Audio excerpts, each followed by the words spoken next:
I chose aviation. I saw all these planes in here and I thought it was like a mini Air Force museum, you know what I mean? Then I started talking to teachers, found out we had a great chemistry with each other. I knew this wanted to be the place I wanted to graduate from. Whenever I was little, I never thought I would be in a hangar with 25 other students just like me who want to work on airplanes and do something good with my life.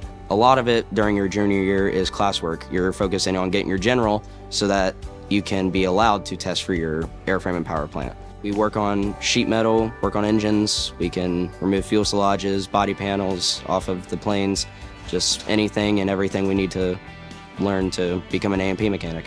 Before I am graduated, I will be studying for my power plant license, and then once I'm graduated, I will be going into the military. All branches have aviation. If you just get your licenses, there will always be something flying in the sky. No matter if it's a glider or if it's a jet, if it's a helicopter, if you have your licenses, you can work on anything that flies. You will always have a job. Pursue your passions. Play to your strengths. Discover your greatness.